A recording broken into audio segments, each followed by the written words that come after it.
Welcome back to Fatherosophy. We are so glad you could make it today. Today we're going to look at a fun thing that has been in my life for a little while, sailing. Being a dad is like sailing. And we're going to look at the 4 ways that being a dad is just like sailing. So let's jump right in. First, if you're going sailing, you got to know where you want to go. So do you have a map? Have you been there before? In life, if you have a map and you know where you're going, you can get there. You can follow a direct route. But in sailing, it's kind of interesting because you can see something far off and you're not sure if it's a huge island or a whole nother continent. You just don't know unless you've been there before. So as you're raising your kids and you're trying to lead, guide, and direct them in the way they should go, if you've been there before, like getting the first job or getting good grades or studying or managing money, if you've done those things before, you can help them plot their own course. So that's step 1, get a map, know where you're going. Step 2, starting out is very slow. So in my sailing adventures, we would sail in the British Virgin Islands. And in the British Virgin Islands, your sailboat is docked somewhere in a slip somewhere. And you're in this little floating dock that's super tight and slammed with other boats. And there's people all around you everywhere. So untying from the dock is part 1. But then next, you have to turn on the slowest motor ever. I mean, we're talking super slow-mo, like granny going over speed bumps slow. And you slowly make your way out of the dock. But the good part is, as you're going slow, there is some good to that because you have maximum control in that slow speed. Like nothing like is going to sneak up on you while you're going 2 miles an hour. They're just not going to get you. So the same is true for your kids. Like when they're first getting going and you're first starting moving, it's not wide open. Like when they're learning about money and they're starting to get an allowance or something, they get $10. Here's your $10. Okay, we're going to put 20% to the savings account, or 10% we're going to give to the church, or 15% you can spend on whatever you want, and we're going to save this part, and we're going to buy some new shoes, or we're going to start saving money and doing like things like this. But they're starting with $10. They don't get $1,000 and just, I dropped you off at the mall. Here's $1,000. Go nuts. No, you're going to teach them slowly. And that same thing is true in sailing. So as you start moving, you very first start movement, you're starting slow. So point 2, it's going to be slow to get started. But point 3, let the sails fly. So when you're letting the sails up and you're basically hoisting the sails, it can be pretty difficult. So there's some gearing and some equipment to use, and you got to have all that kind of to make the sails run. But the main thing is, it's a lot of work. Like it's hard work when you're ratcheting the sails up and you're locking everything in position.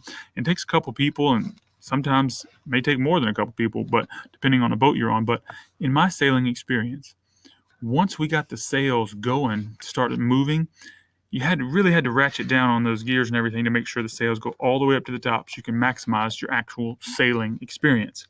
So that can be hard, but it's just the first 10 minutes and you get the sails up, then you can get to smooth sailing. So know that as you get into movement, when you're teaching and training your kids, whether it's money or jobs or life skills in general, the first part of movement is hard and it's difficult, but that's what propels you into smooth sailing once they have that forward momentum.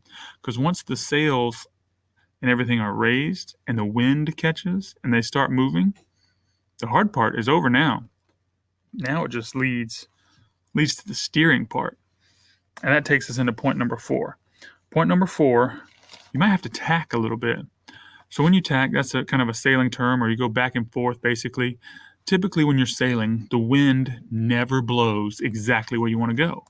You may have to sail into the wind, and if you're looking at a destination that's due north, you may have to go northeast for a little while, then you may have to come back, and you're going to go northwest for a little while, and you're kind of back and forth at some different angles as you're moving towards your destination. So this is very true when you're dealing with children, because once they start moving, kids with discipline, with school, with learning, with jobs, with driving, with anything, with handling money, relationships, all of it, they're going to have some forward momentum.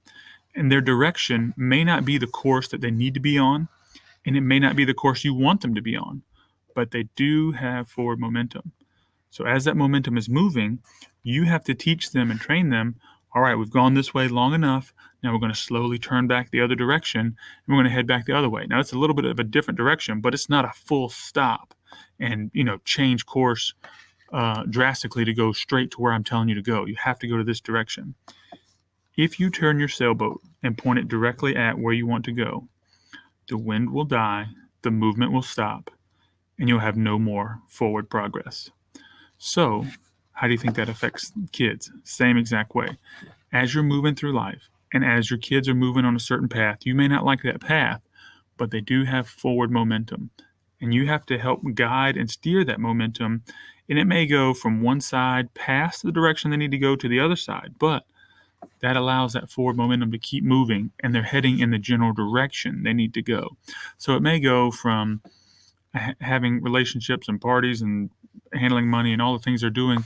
It's not right, but they're not in the basement like playing video games all the time. So we got that part covered. So now let's get to the next step of let's make better choices in friends or better choices in how we spend our time. And you're slowly going to craft that to help them get to that destination that you looked at in step one.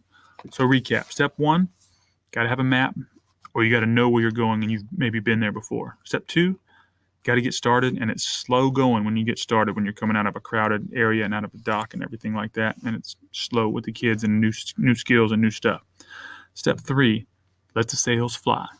So get all of it out there and let it happen and get moving.